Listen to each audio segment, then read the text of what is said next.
Hello friends, જય શ્રી કૃષ્ણ। આજે આપણે બનાવીશું પૌવા બટેટા। તે માટે બટેટા, ડુંગળી, ટામેટાં, મરચાં લઈ લીધા છે। ત્યારબાદ પૌવા લઈ લીધા છે। તેને સારી રીતે ધોઈને સાફ કરી લઈશું। ત્યારબાદ એક કડાઈમાં 3 ટેબલસ્પૂન ઓઇલ નાખીશું। ત્યારબાદ તેમાં રાઈ નાખીશું 2 ચમચી જેટલી। ત્યારબાદ તેમાં જીરું નાખીશું। ત્યારબાદ તેમાં મીઠા લીમડાના પાન નાખીશું। પછી કાચા શિંગદાણા નાખીશું। ત્યારબાદ સમારેલું શાકભાજી એડ કરવાનું છે।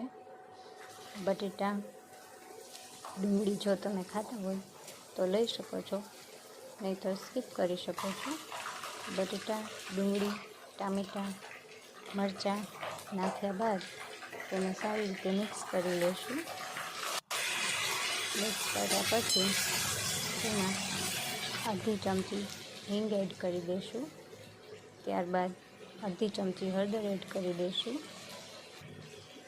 2 ચમચી જેટલું મીઠું એડ કરી દઈશું। ત્યારબાદ તેને સારી રીતે હલાવી લઈશું। હલાવ્યા બાદ તેને ઢાંકી દઈશું। તે પછી 2 મિનિટ પછી ચેક કરી લઈશું। ફરીવાર તેને હલાવી લઈશું।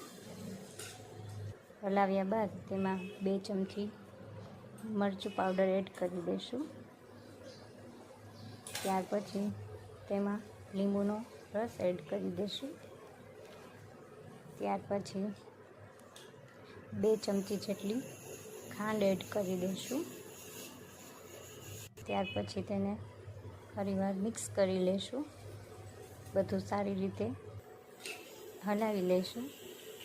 શાકભાજી ચડી ગયા બાદ તેમાં પૌવા એડ કરી દઈશું। સારી રીતે પૌવા મિક્સ કરી હલાવી ત્યારબાદ તેમાં કોથમરી એડ કરી દઈશું। કોથમીર એડ કર્યા બાદ સારી રીતે હલાવી પછી તૈયાર છે આપણા પૌવા બટેટા। જોઈ શકો છો, ગરમા ગરમ રેડી છે આપણા પૌવા બટેટા। તેને ચટણી સાથે સર્વ કરી દેશું। Thank you. જો આપને આ વિડીયો ગમ્યો હોય તો લાઈક, શેર, સબસ્ક્રાઈબ કરો।